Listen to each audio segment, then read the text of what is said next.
Live from New Delhi, you're watching DD India News Hour, India's voice to the world. I'm Shubhendu Ghosh, coming up in the next hour. Chief guest of Republic Day, French President to arrive in India shortly. India's Prime Minister Narendra Modi, Emanuel Macron to hold roadshow in Indian city of Jaipur. Both leaders to visit the iconic Amer Fort, Jantar Mantar and Hawa Mahal. India celebrates 14th National Voters' Day. President and Prime Minister extend greetings to the citizens. Prime Minister says it is a day to encourage people to register as voters. Political crisis deepens in Maldives. Opposition parties express concern about its government's anti-India stance. Russian plane crashes near Ukraine. Kiev demands international inquiry. Russia seeks emergency UN Security Council session.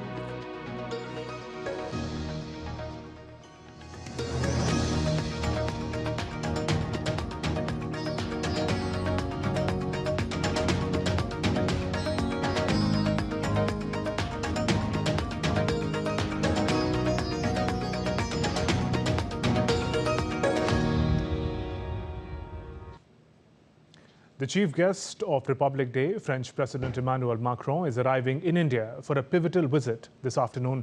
Prime Minister Narendra Modi will welcome the President in Jaipur, where they will visit various places of cultural and historical significance. Now, these places include Jantar Mantar and Hawa Mahal. In the evening, both the leaders will have a bilateral meeting. Macron will be accompanied by high-profile ministerial and business delegation. India seeks access to the French market for crucial technologies, aiming to develop a robust military-industrial ecosystem.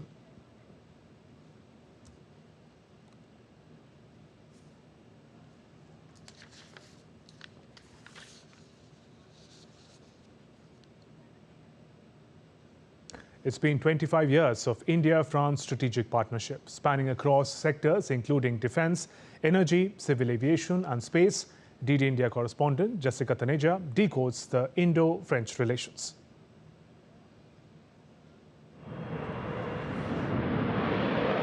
Invisible reach and instant kill. These Rafale jets with their 150-kilometer strike range can neutralize threats before they even blink. The French-supplied fighter jets enhance India's capability for a two-front war. For decades, France has been India's strategic partner beyond headlines and stealth defense. In May 1998, France defied pressure from its Western partners to fuel India's nuclear dreams, avoided Western sanctions, and even supplied uranium for India's first nuclear power plant. It even refrained from commenting on India's internal affairs. I thank President Chirac for displaying better understanding of India's position on the question of nuclear test. His stand that economic sanctions will not help has proved to be true. J'ai été heureux de constater que l'Inde était ouverte à toute solution conforme à ses intérêts, naturellement, et à son rang, et qui permettrait de permettre la non-prolifération dans le monde. Whether it's former President Jacques Chirac or François Hollande, the enduring strategic partnership between France and India continues to gain momentum based on shared values and aspirations. From building Gaganyaaan's astronaut haven and tracking oil spills to launching satellites. 3, 2, 1, top. France has been actively supporting India's space ambitions since 43 years. Beyond defense and space cooperation, the Indo-Pacific region takes center stage. French overseas territories generating 93% of its exclusive economic zone provide a strategic vantage point. France and India leverage this unique geopolitical position to assert their positions on global issues such as multilateralism, protection of the global commons, and freedom of navigation. Notably, France was the first country outside India's immediate neighborhood to conduct coordinated naval patrols in the Indian Ocean. Even though both nations commit to working together to ensure that there is no imbalance in the Indo-Pacific and navigate multipolarity together, the driving force of the Indo-Franco relations is in the sovereign realm of strategy and security, where the state's role is greater than the economy. Jessica Taneja for DD India. And French President Emmanuel Macron is going to be the chief guest at the Republic Day celebrations.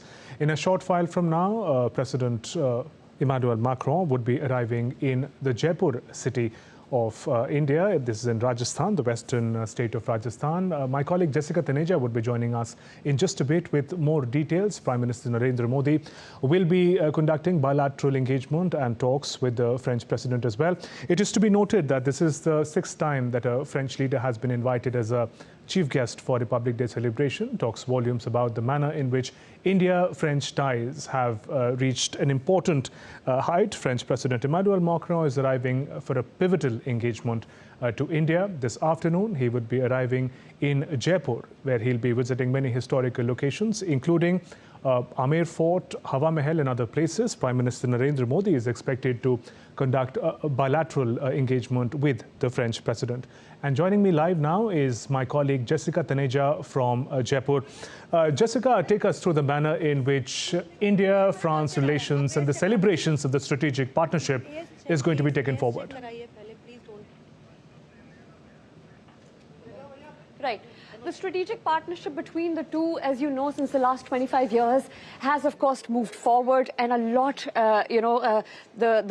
the momentum now is gaining so far. We know that the French president will arrive here in the evening at 5 p.m. right where I am at Jantar Mantar. He will be meeting with the Indian Prime Minister Narendra Modi right, and 5:30 onwards they will be going for the roadshow, which is right behind me out here. So of course a lot is happening on the ground, and for a moment, Shubhendu, you'll have to excuse me because there is a lot of security cavalcade walking through here. Give me a brief moment to join you back in the coverage, please. Then we'll connect with you in just a bit. Let's move on. It's been 25 years of India-France strategic partnership. We'll be connecting with our colleague Jessica in just a bit. Let's look at our next story. India is celebrating its 14th National Voters' Day today, with the year's theme being nothing like voting, I vote for sure. 25th January is the foundation day of the Election Commission of India. The initiative aims to encourage youth to participate in the electoral process. The ECI organized a national event in New Delhi with President Draupadi Murmu as the chief guest. A commemorative postage stamp themed inclusive elections was also released.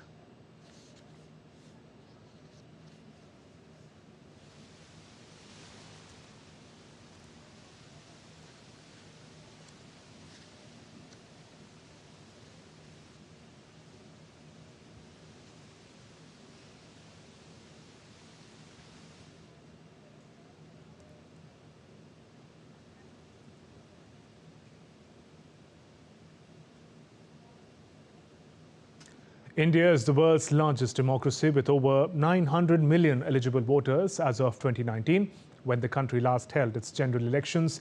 The counting began on 23rd May 2019 and the results were declared on the same day. India uses electronic voting machines and its electoral system has won laurels across the globe. Now compare this to the United States. The country held its midterm polls on 8th November 2022, but results weren't in for days, with states blaming mail-in ballots for the delay. In 2019, Indonesia, which used paper ballot, took more than a month to declare its election results. On September 9th, 2018, over 6.5 million people voted in the Sweden polls. The results were only out on 14th of September, with authorities citing high voter turnout for counting delays. At the event, President of India, Draupadi Murmu, hailed the Election Commission of India's role in conducting elections across the country. हमारे लोकतंत्र की गौरवशाली यात्रा में निर्वाचन आयोग की महत्वपूर्ण भूमिका रही है।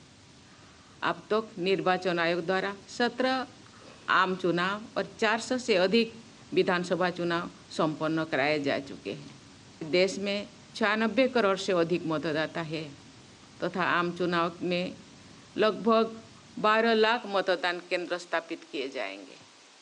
इस वर्ष आम चुनाव को संपन्न कराने में लगभग 1.5 करोड़ चुनाव कर्मी अपनी सेवाएं प्रदान करेंगे। Earlier, Prime Minister Narendra Modi told youth voters that they have become the most important part of India's democratic process. 18 से 25 वर्ष की आयु ऐसी होती है जब किसी का भी जीवन बहुत से बदलावों का साक्षी बनता है। इन्हीं बदलावों के बीच आप सभी को एक और जिम्मेदारी साथ साथ निभानी है। ये जिम्मेदारी दुनिया की सबसे बड़ी डेमोक्रेसी में भागीदारी की है। मैं जानता हूं कि आपकी एज में किसी भी नई शुरुआत के लिए सबसे ज्यादा एक्साइटमेंट होता है, लेकिन आपकी ये शुरुआत बहुत ही अलग है। वोटर लिस्ट में नाम रजिस्टर होते ही अब आप देश के डेमोक्रेटिक प्रोसेस का सबसे महत्वपूर्ण हिस्सा बन गए हैं। India's Chief Election Commissioner Rajiv Kumar said the body is committed to setting the gold standard in conducting polls. I compliment the team of officers in the Commission and the states who worked tirelessly to achieve this level of credibility and confidence in our process, and that is what we are in the business of maintaining that trust. There are all over the world, there are more than 60 countries which are going to elections in this year, and they will elect their respective governments. We are absolutely committed to set the golden standards in the conduct of elections. It is our duty and resolve to give India's over 96 crore electors and all these stakeholders the best possible electoral experience, truly befitting to the largest democracy of the world. Everywhere across the country, it happens with the precision as a clock runs. There is no other example world over of the logistic movements of man and material of this magnitude in any peacetime exercise. And DD India correspondent Akshay Dongre is joining us live with more updates. Akshay, as the largest democracy in the world, take us through the manner in which National Voter Day is being observed today. Well, as Prime Minister Narendra Modi as well as the President of India has highlighted the importance of voters in a working democracy, India truly has exemplified how a healthy functioning democracy can function despite the large number of challenges that we have had, be it connectivity or be it the number of voters that get enrolled every year. India has approximately 1 billion voters. That surpasses a population of almost every nation in the world barring China, and that shows that despite such a huge population, India being the world's largest democracy, how it has been conducting seamlessly elections, be it state level elections or central level elections, absolutely smooth, in a very smooth manner. It's not just the challenges that come from the infrastructure, but also about as far as awareness among people are concerned. India has been striving towards achieving a high level of literacy. It has been trying to reach out to each and every segment of population as far as the voters are concerned, people are concerned, and it is commendable the kind of work that the Election Commission of India has been doing in terms of reaching out to people, creating awareness, asking people to get enrolled and to take part in the electoral process. And that is what even the Prime Minister said. He said that people who have become the first-time voter, perhaps this for the first time any Indian Prime Minister has spoken on such a large scale to the first-time first-time voters that are perhaps some of the most essential people of the democracy, Indian democracy. These are the people who will be continuously voting for several years to come, who will be defining future of the country, perhaps the future of the world, given the fact that how India's imprint has been as far as the global decisions are concerned, the global moves are concerned, and that especially is the reason how this celebration has been observed across the country. There are schools that are holding events, there are colleges that are spreading awareness. So on be it the central level coming directly from the Prime Minister, the message of fairness, to local level where Anganwadi workers or local level workers have been spreading awareness, asking people to get enrolled, take part in the journey of a developed India that even Prime Minister Narendra Modi has called for, a developed India by 2047, and these voters are going to play the most crucial part in this journey. But actually, also, given that it is the year of the general elections as well, the cause of active and informed voters, young voters, becomes hugely crucial. Absolutely, absolutely. In fact, these are the people who are informed. They can take rational decisions, and the way Election Commission of India has been working by bringing in new technologies, by seamlessly integrating all of the voting booths, and in a country that has population of over 1.4 billion people. Now we are talking about world's largest country, not just world's largest democracy, and these people, almost every person is connected to these elections. About 1 billion people taking part in this electoral process. Each and every vote is as equal, as important as all of the votes combined. So that has been the motto of the Election Commission of India as well. And that exactly is the reason why new voters have been highlighted as far as their need is concerned, as far as their involvement in the democratic process of India is concerned. And that exactly is the reason, given the fact that this is the year of general elections, almost entire country will be taking part in the electoral process. It is going to be extremely crucial to see. And it has been a textbook example of how Election Commission of India has been fulfilling its duties and its rules in conducting seamless elections almost in every part of the country. Akshay, thank you for joining us with those updates.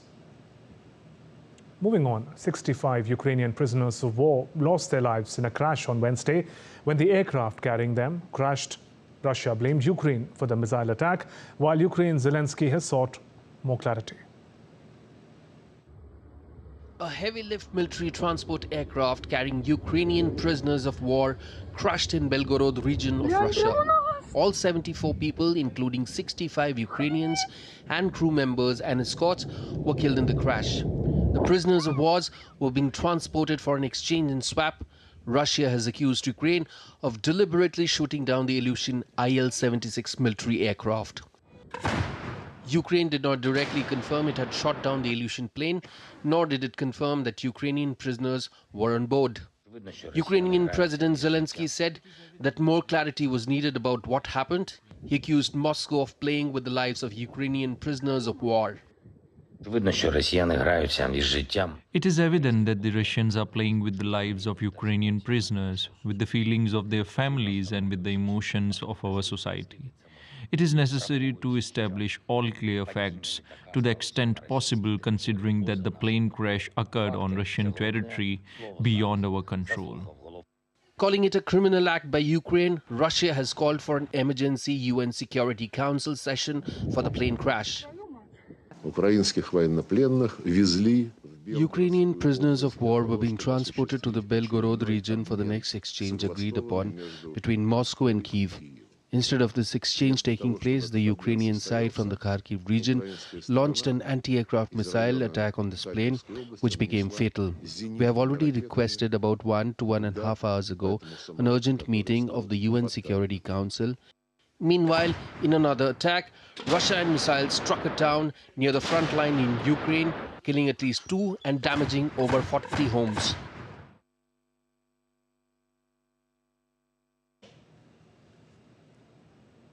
On providing assistance to Ukraine, German Chancellor Olaf Scholz has said the aim of a European Union, a special summit next week, is for all EU member states to agree to financial aid for Ukraine.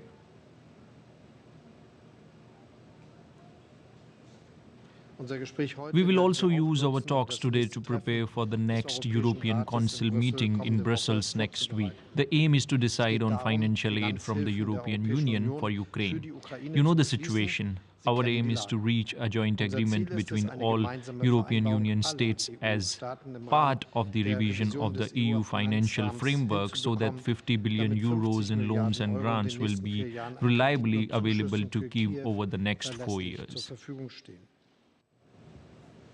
On the solution to Russia-Ukraine war, Slovak Prime Minister Robert Fico said he did not believe in any military solution, adding he supports Ukraine President's peace plan despite calling it unrealistic on Wednesday.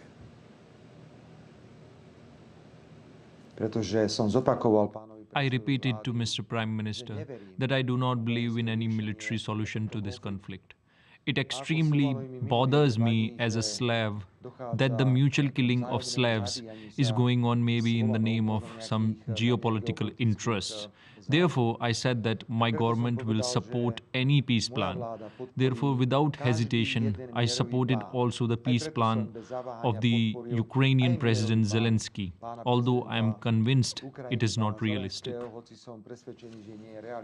We're heading for a short break. Still to come on DT India News Hour.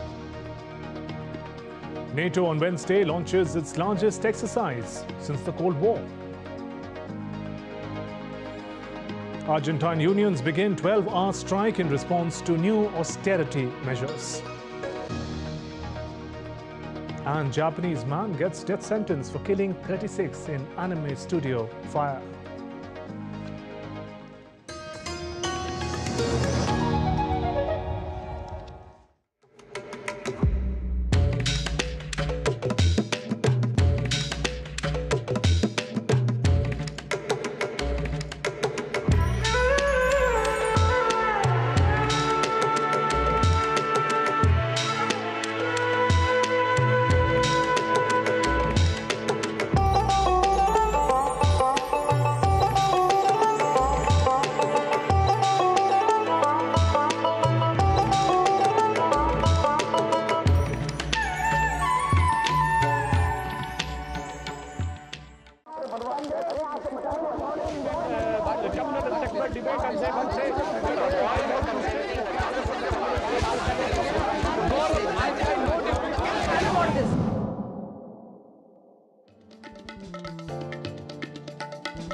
Welcome back. You're watching DT India News Hour. I'm Shubhendu Ghosh.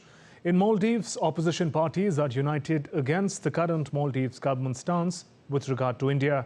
The Ibrahim Solih-led Maldivian Democratic Party and the Democrats under Mohammad Nasheed issued a joint press statement.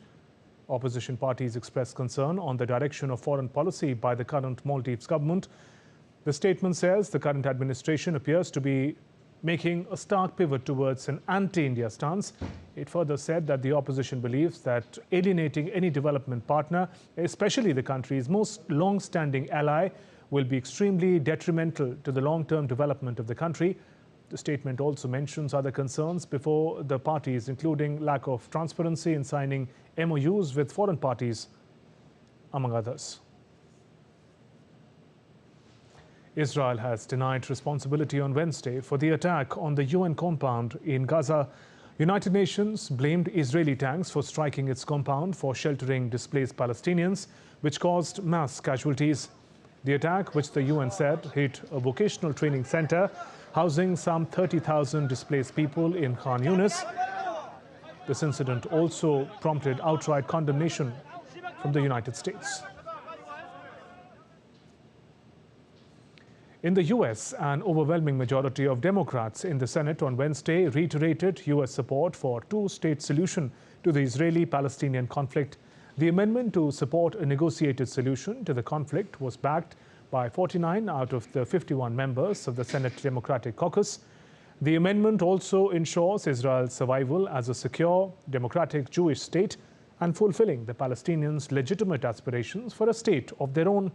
Senator Brian Schatz introduced the measure as an amendment to an upcoming bill that would provide national security aid to Ukraine, Israel, and Taiwan. NATO on Wednesday launched its largest exercise since the Cold War, with the US Navy dock landing ship Gunston Hall left port for transit across the North Atlantic to Alliance territory in Europe. Some 90,000 troops from the United States and fellow NATO allied nations are due to join the Steadfast Defender 2024 drills that will run through May. More than 50 ships from aircraft carriers to destroyers will take part, as well as more than 80 fighter jets, helicopters, drones and at least 1,100 combat vehicles, including 133 tanks and over 500 infantry fighting vehicles. According to NATO, the last exercise of a similar size were Reforger during the Cold War period in 1988 with 125,000 participants. US President Joe Biden's Middle East advisor, Brett McGurk, is in Doha for discussions.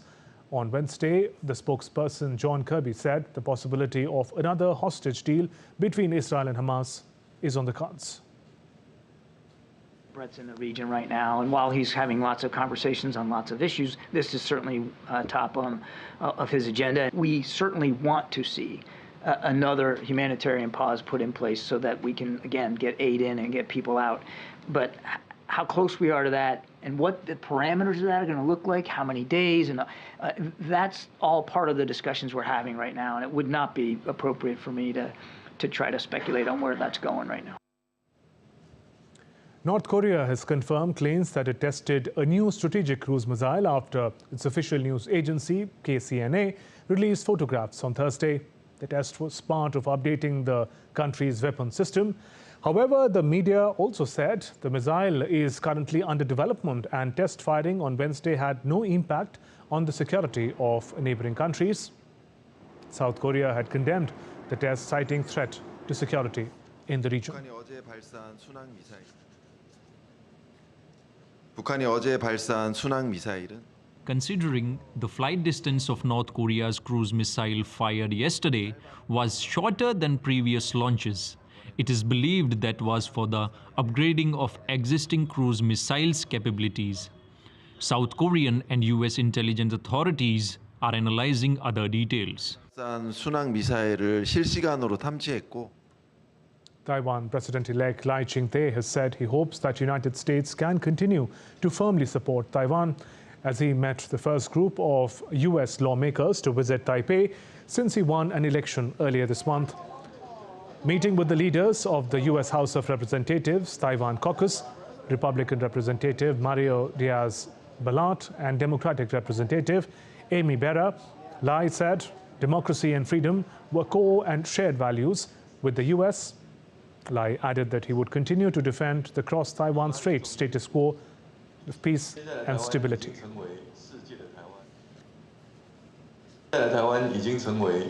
Taiwan belongs to the world. Vice President-elect Xiao B. Kim and I will work together.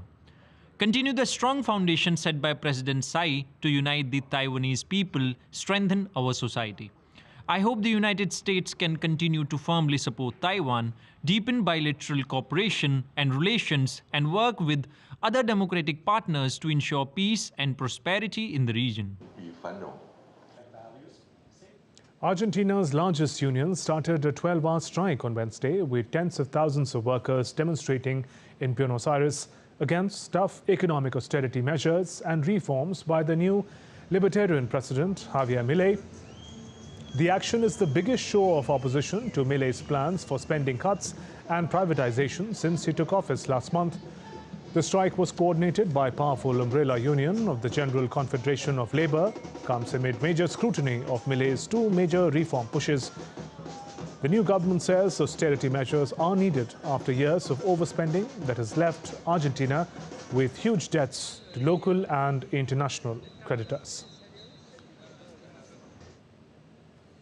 Let's now take a look at other stories making news around the world. A Japanese court on Thursday sentenced a 45-year-old man to death for setting fire to a renowned Kyoto animation studio in 2019. The fire left 36 people dead in the country's worst mass killing in almost 2 decades. Two statues of colonial figures were vandalized overnight in Australia's Melbourne ahead of contentious national holiday on January 26th. The day marks the arrival of the British fleet that colonized the country over 200 years ago. Director Matthew Vaughan's action thriller Argyll had its world premiere in London's Leicester Square on Wednesday. The film stars Henry Cavill among a host of Hollywood stars. The film also features British singer Dua Lipa. The film will release globally from January 31st.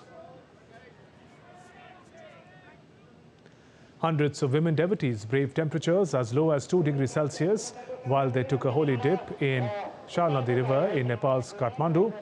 The dip marks the beginning of the month of long rituals by Hindus in honor of goddess Swasthai. And still to come on DD India News Hour. India all set to roll out 75th Republic Day celebrations at iconic Kartavya Path in New Delhi. Prime Minister Narendra Modi to hold 7th edition of Pariksha Pe Charcha on 29th January. Students, teachers excited to be a part of it. And donations worth $380,000 for Ram Temple received on Monday.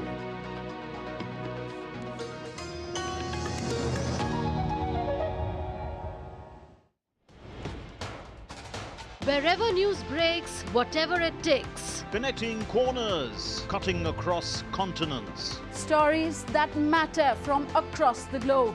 Accurate, authentic journalism that serves you right. From politics to glamour, from sports to world affairs, with a fusion of aesthetics and substance. Introducing news in a new avatar. Experience the world through a new lens. Stay tuned to DD India for an exciting journey beyond borders.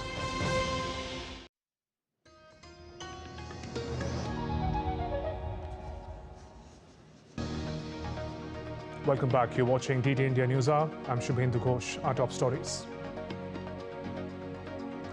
Chief guest of Republic Day, French President to arrive in India shortly. India's Prime Minister Narendra Modi, Emanuel Macron to hold roadshow in the Indian city of Jaipur. Both leaders to visit iconic Amer Fort, Jantar Mantar and Hawa Mahal. India celebrates 14th National Voters' Day. President, Prime Minister extend greetings to the citizens. Prime Minister Modi says it is a day to encourage people to register as voters. Political crisis deepens in Maldives. Opposition parties express concern about its government's anti-India stance.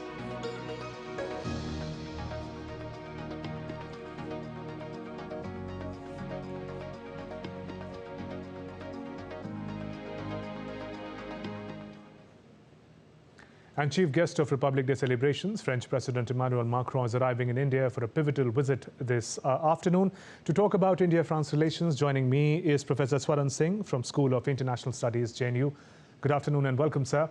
Now, I understand this is the 6th visit by the French leadership as far as Republic Day celebrations are concerned. How does that put in context the significance that India attaches to India-France relations? I think, first of all, that the fact that this is the 6th time and that leader from France is the chief guest of India's Republic Day parade shows a mutual, not just political, but emotional connect between two countries. Scholars have sometimes called India the France of Europe or France as India of Europe in that sense, primarily because their worldviews in many ways have been overlapping and sometimes even identical. Both in recent decades, for example, have pushed for multilateralism, autonomy of foreign policy, strategic autonomy in that sense, and are seen as sort of emerging middle powers coming together, especially when you have situations repeatedly of United States often showing that they do not want to take global responsibilities. That creates a certain bonhomie and proximity between India and France, not just important for bilateral relations, but also for ensuring peace and stability in their respective regions in Europe and in Asia Pacific in that sense. So I think it's not just the bonhomie and chemistry between two leaders and two political systems, but also between two societies as thought leaders as to how they wish to organize world affairs. and world order, which shows that there is also both economic relationship rapidly growing, trade is growing rapidly from about $13 to $14 billion now, but is supposed to grow much faster. India is also negotiating a comprehensive trade agreement with the European Union, where France is a very important player now. And of course, most important is the strong strategic and defense partnership, which is growing between these two countries. And in many ways, therefore, both at personal level and at the level of various sectors, at the level of nations, France is a very interesting and very, very enduring and reliable partner for India, and so is India for France. Defense partnership, of course, is particularly crucial. Professor Singh, if you talk about the priorities of the bilateral relationship, as Prime Minister Narendra Modi hosts the French President in Jaipur this evening, what would be those priorities in this edition?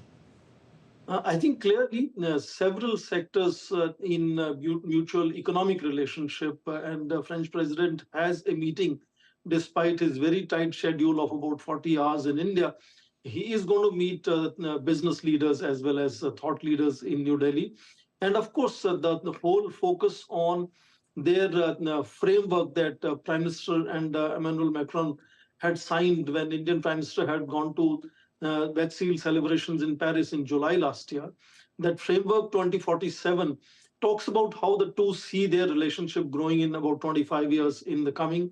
And I think at the center of it is this whole defense and strategic cooperation, where we have seen sort of in principle agreements for India building Scorpion submarines in India, and of course 26 jet fighters of Rafale, and that in that sense has been an ongoing and enduring relationship from 1980s. But lately it seems with emerging India being now seen as the fifth largest, going to be third largest economy.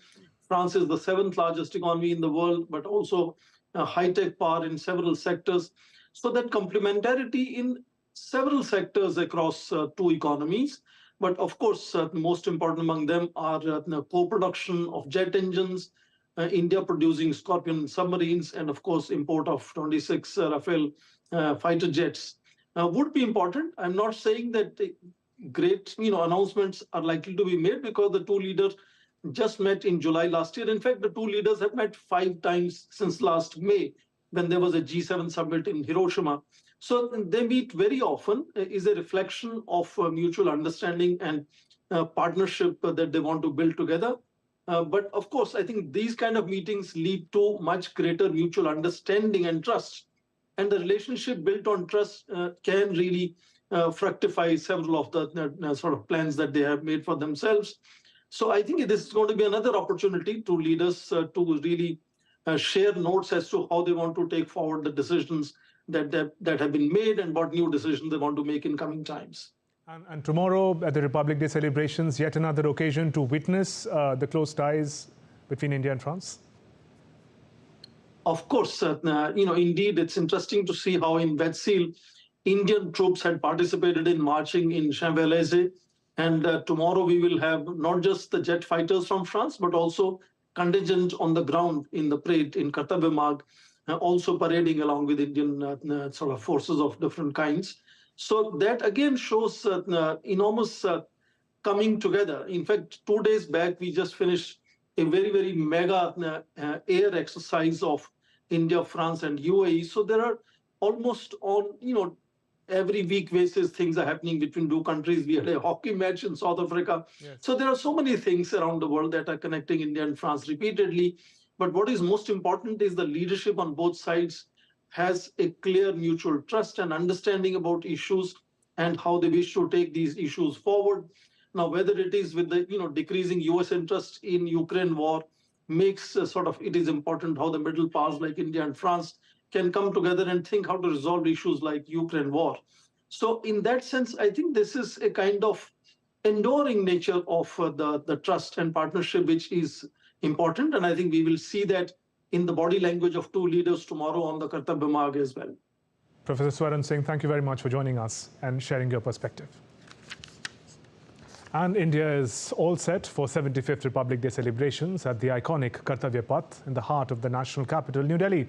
From army parades to cultural tableau, of India's states and union territories are all set to grace this year's event, while Delhi Police has also issued Traffic Day advisory. Here's more.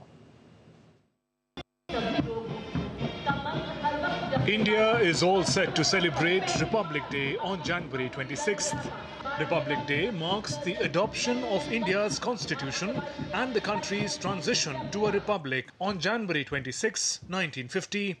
The theme of the tableau at the Republic Day Parade 2024 has been decided as Bharat Loktantra Ki Janani, Bharat the Mother of Democracy.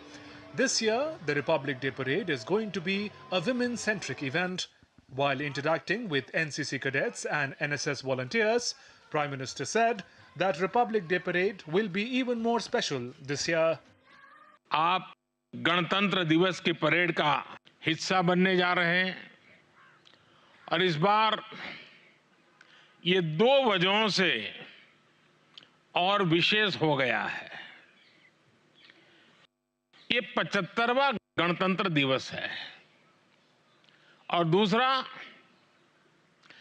पहली बार गणतंत्र दिवस की parade देश की नारी शक्ति को समर्पित है।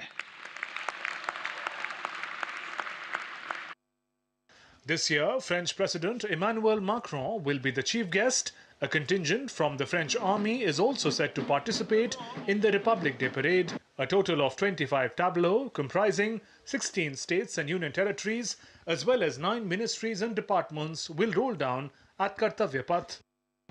We are 130 people who are marching on Kartavya Path. Those guys are legionnaires from the French Foreign Legion.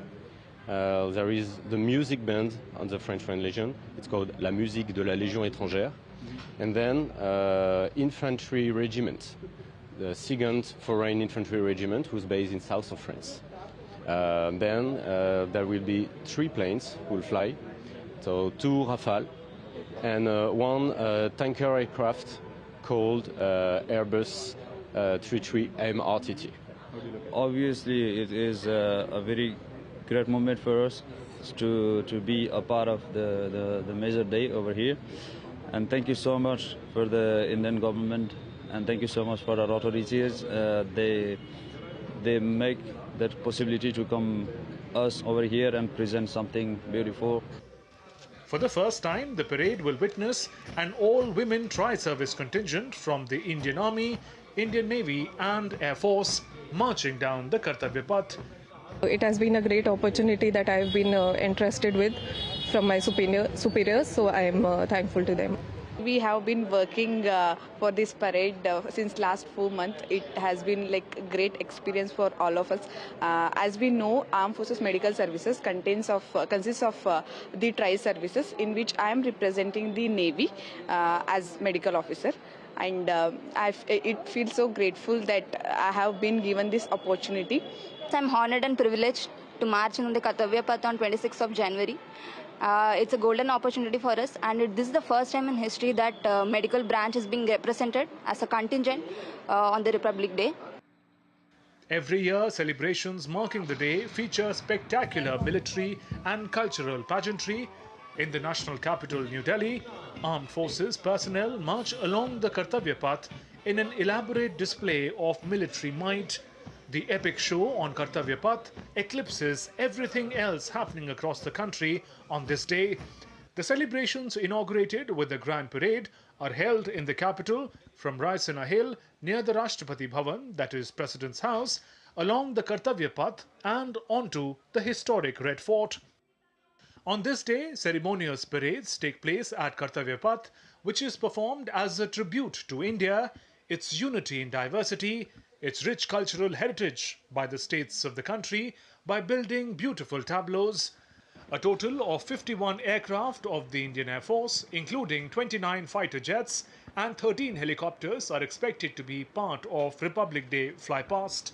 The parade will also witness 100 women artists playing Indian musical instruments for the first time. Ahead of Republic Day celebrations, Delhi undergoes temporary changes affecting traffic and flight movements. Subconventional aerial platforms, including paragliders and unmanned aerial vehicles, are prohibited over Delhi until February 15th. Around 77,000 spectators will witness the parade at Kartavya Path in New Delhi. Aman Kumar Himanshu's report for DD India. India is all set to show its military and economic might on the 75th anniversary of Republic Day. The French contingent is also part of the historic parade. DD India correspondent Vishal Baristo caught up with General Officer Commanding of Delhi area, who is leading the parade. The 75th anniversary of our Republic Day is going to be very, very special, and the man who's going to lead the parade is Lieutenant General Bhavnish Kumar. He's GOC Delhi area. Let's talk to him and find out what's going to be unique. So first of all, congratulations. You will be leading the parade. So what is going to be new this time? Thank you very much. This parade is very special, and this time the themes which have been selected is Vikasit Bharat and Bharat Loktantra ki Matrukta.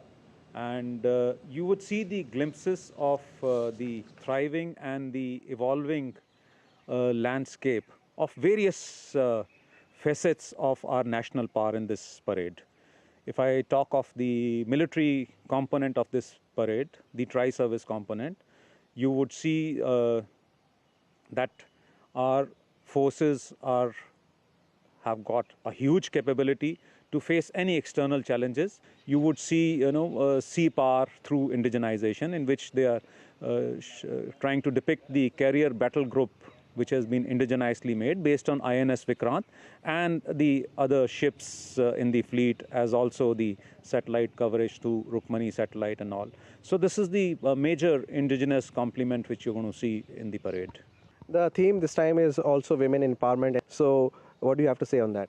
Yes, the theme is women centering, and women have been, part of all our successes and all our growth. The women not only looking after and giving us support from the home front, but also leading in the front. You would see that women is in all dimensions, all domains. She's with us, and we are all moving together, participating in all operations absolutely together. It's going to be our 75th anniversary. How much did you prepare? Very intensive preventive maintenance for the equipment, and also for the marching contingent to ensure that they work on the good drill and good endurance, as the parade has to march till Red Fort, and also all with very smart bearing, which you would see. So the preparations have been totally devoted. The army and the defense forces are all prepared for this momentous occasion, and so is Doordarshan, and we'll be bringing you this event live with cameraman Ajit and Keshav in Delhi. This is Vishal Baristo for DD India. And President of India, Draupadi Murmu, will address the nation today on the eve of 75th Republic Day. The address will be broadcast from 1900 hours on the entire national network of Akashvani and telecast over all channels of Doordarshan in Hindi, followed by the English version. Broadcast of the address in Hindi and English on Doordarshan will be followed by broadcast in regional languages by regional channels of Doordarshan.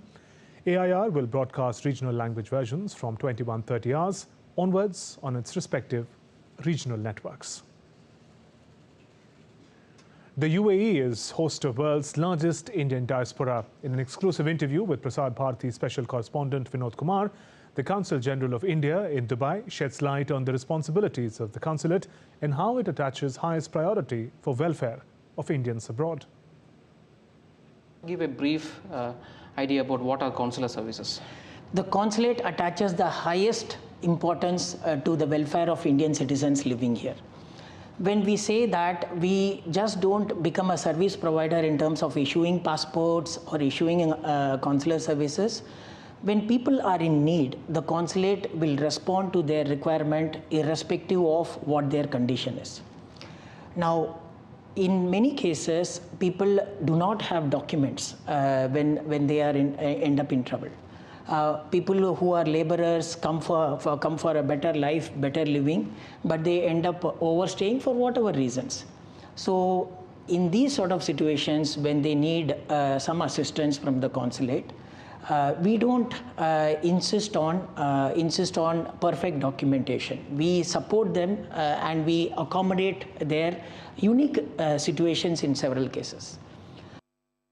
India's Defence Minister Rajnath Singh and Union Minister for Education Dharmendra Pradhan attended the felicitation event with the winners of Project Veer Gatha 3.0 in New Delhi today. Launched in 2021, Veer Gatha project aims to recognize talent and enhance awareness of war heroes among the youth. Students in grades 3 to 12 from schools across the nation participated in various activities including story writing, poems and multimedia presentations focusing on gallantry awardees and freedom fighters of India. Time for a short break, still to come on DD India News Hour. Rohan Bopanna, along with his doubles partner Matthew Ebden, storms into Australian Open men's doubles finals.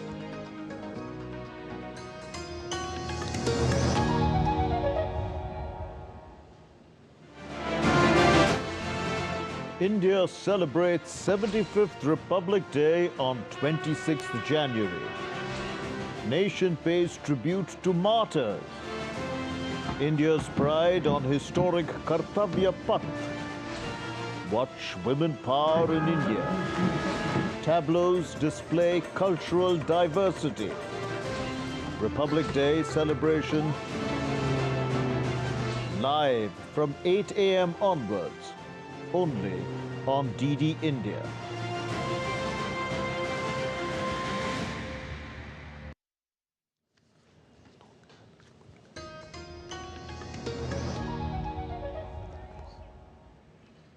Welcome back. You're watching DD India News Hour. I'm Shubhendu Ghosh. Time for all the action from the world of sports with my colleague Abhishek. Abhishek, right, thank you so much, Shubhendu. A lot happening in sports, but we'll start with tennis. Rohan Bopanna is all set to become the oldest world #1. The Indo-Australian men's doubles pair, Rohan Bopanna and Matthew Ebden, secured their place in the championship clash after a thrilling semi-final encounter at the Australian Open. The pair defeated the unseeded duo of Thomas Makak and Zizhe Zhang 6-3, 3-6, 7-6 in Melbourne. Bopanna is poised to become the oldest tennis player to achieve the world #1 ranking when the new rankings will be released on Monday. The previous oldest men's doubles #1 was US player Mike Bryan, who was 41 years old. Bopanna also achieved the feat of securing 500 career wins in professional tennis during the ongoing Australian Open. The year's first Grand Slam has reached into its semi-final round. The big names will clash for the final spot, while Novak Djokovic and Arna Sabalenka eye to defend the title. In men's singles tie, Novak Djokovic will face Yannick Sinner on Friday, while Medvedev will take on Zverev in a fight for the final spot. In women's singles clashes, Coco Gauff is set to take on defending champion Arna Sabalenka, followed by Diana Yastremska's face-off with Qinwen Zheng. Zheng reached the semi-finals of the Australian Open for the first time with her win over Anna Kalinskaya. Zheng defeated Russia's qualifier 6-7, 3-6, 6-3, I beg your pardon, 6-1 in the quarterfinals. And talking about Khelo India Youth Games now, India's western state of Maharashtra leads the medal tally at 6th Khelo India Youth Games, closely followed by Haryana, while Tamil Nadu are at the 3rd place. Maharashtra has bagged 25 gold medals, 21 silvers and 27 bronze medals so far. The Games has witnessed participation of over 5,600 young athletes in 26 sport disciplines that include archery, athletics and badminton. It will culminate on 31st January. India's southern state of Tamil Nadu is hosting the Games. All right, that's all we have in sports stories. Back to you, Shubhendu. Thanks, Abhishek, for those updates. And after sports, let's now talk about exams. India's Prime Minister Narendra Modi is set to hold the 7th edition of Pariksha Pe Charcha on 29th January. Pariksha Pe Charcha means discussion on examination in Hindi. Like previous years, PM will interact with students, teachers and parents to ease the pressure of exam on students of classes 10th and 12th. Our exams shall be celebrated as festivals without any stress. On the day of Pariksha Pe Charcha, we get a chance to hang out with one of the most inspiring prime ministers ever, ask him for tips, seek advice. We could even pose questions we always wanted answers for. I'm eagerly anticipating 29th January 2024 filled with possibilities where excitements and opportunities converge in a unique dance of moments. I feel so excited to speak that our Honorable Prime Minister of India, Shri Narendra Modi ji, is going to speak among the children on the eve of Pariksha Pe Charcha. This program was started in the year 2018, and I know from that year onwards, the students were very much useful on listening to his tips and motivation. $380,000 have been received as donation for Ram Temple on first day after its consecration ceremony on Monday. On the second day of the opening of Ram Temple, around 250,000 devotees gathered for darshan. With tireless efforts, the administration finally started multi-purpose pilgrim facility center of Ram Janmabhoomi Tirth Kshetra Trust that helped organize everything. And in the aftermath of the consecration ceremony of Ram Temple in Ayodhya, Uttar Pradesh, devotees from far and wide are making their way to the sacred city. Various community kitchens from different parts of the country are also being run to ensure that devotees are well fed. Gurudwaras and temple trusts from various regions of the country are organizing langar, bhandara, free food meals for the devotees. And hiring in India's hospitality sector rose by a whooping 271% in the last 2 years as tourism has rebounded post-COVID pandemic. According to a report, apprentice and trainee hires saw a 54% rise in the same period. Hiring in the food and beverage sector rose by some 37%, while housekeeping jobs witnessed a 22% increase. Morgan Stanley, a global investment bank and wealth management firm, has predicted that India's benchmark Sensex could reach 74,000 by the end of December this year, under base case scenario.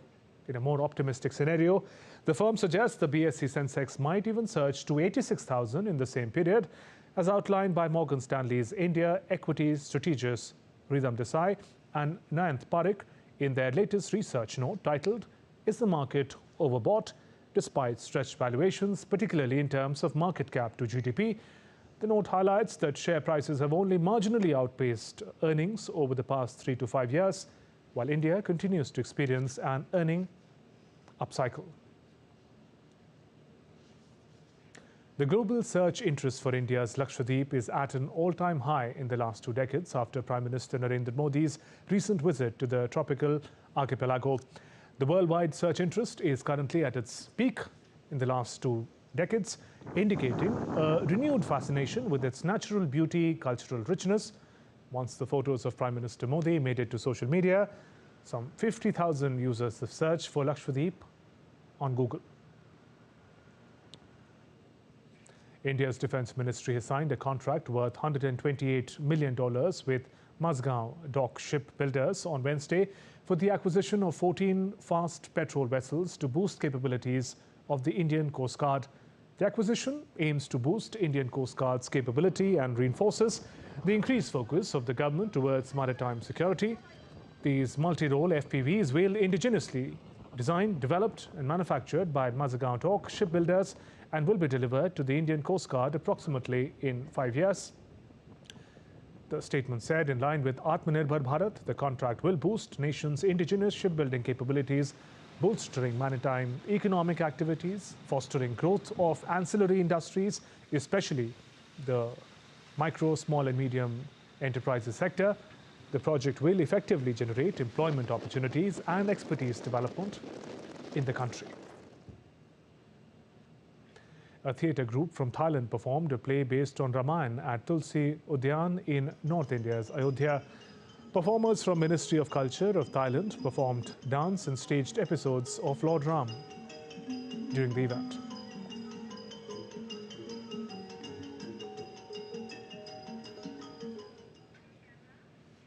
Let's now turn to other stories making news. Assam Chief Minister Himanta Biswa Sarma recently posted a photo of an unusual golden tiger discovered in Kaziranga National Park. The special Bengal tiger has a distinct golden fur coat. result of a genetic mutation influencing its coloration. With fewer than 30 golden tigers estimated to exist globally, sightings like these are extremely uncommon, rare, sparking enthusiasm among wildlife lovers and conservationists. In a virtual event on Thursday, Union Home Minister Amit Shah remotely inaugurated 100 AC electric buses for Jammu as part of Smart City project worth $5.61 billion. Additionally, he virtually distributed appointment letters to newly recruited youth, including officers from Jammu and Kashmir Administrative Services. The ceremony, which took place from New Delhi, was attended by Lieutenant Governor of Jammu and Kashmir, Manoj Sinha, and senior officers of the administration who joined the event at Jammu Convention Centre. In a significant move, India's ruling party, BJP, unveiled its latest campaign anthem, Modi Ko Chunte Hain, on Thursday. The launch comes as Prime Minister Modi prepares to kickstart electoral campaign for upcoming 2024 general elections. The lyrics of the song emphasize Sapne Nahi Hakikat, Bunte Hain, Tabhi To Sab Modi Ko Chunte Hain, underlining the idea that not dreams, but we weave reality. That's why everyone chooses Modi.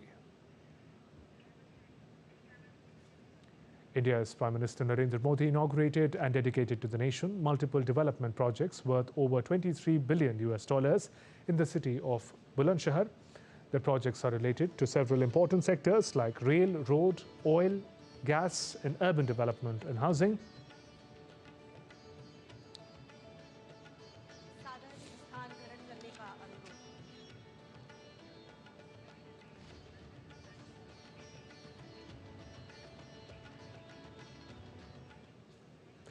Projects also include a dedicated multiple road development projects to nation with aim to improve connectivity and help in economic development in the region. Prime Minister also inaugurated Indian Oil's Tundla-Gavaria pipeline. The project will help in transportation of petroleum products and dedicated to nation integrated industrial township at Greater Noida. And we'll now take you live to Jaipur. French President Emanuel Macron has landed in India. He's received by Rajasthan Chief Minister Bhajan Lal Sharma. Also accompanying him was External Affairs Minister S. Shankar and Foreign Secretary Vinay Mohan Kwatra. President Macron will meet Prime Minister Narendra Modi in Jaipur shortly.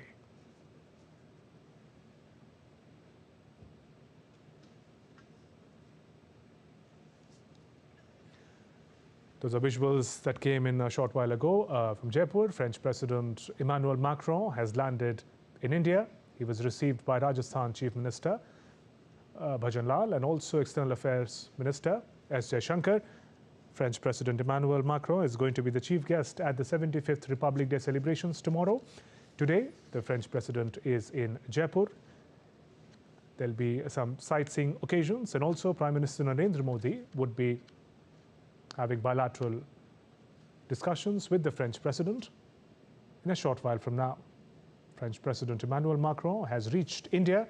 He landed in Jaipur. This is going to be his first stop. He's going to be going to some historical locations in Jaipur. Thereafter, bilateral meeting with Prime Minister Narendra Modi. There's a huge business delegation that is also accompanying the French President. It is expected that the trade ties between India and France will be taken forward.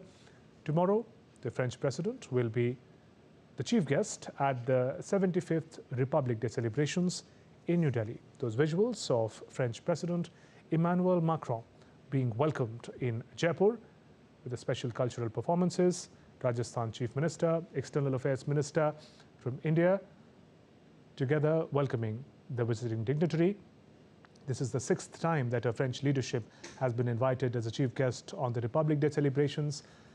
French President Emmanuel Macron will be the chief guest at the 75th Republic Day celebrations in New Delhi tomorrow. Today, Emmanuel Macron is going to be in Jaipur, participating in bilateral talks with Prime Minister Narendra Modi. And thereafter, tomorrow, he will be present as the chief guest at the Republic Day celebrations. Those visuals came in a short while ago as the French President Emmanuel Macron arrived in India. A special cultural performance was organized to welcome the French President. He was welcomed by Rajasthan Chief Minister and External Affairs Minister S. Shankar, and my colleague Jessica Taneja is reporting live from Jaipur. Jessica, French President has arrived in India, in Jaipur. Take us through his itinerary ahead.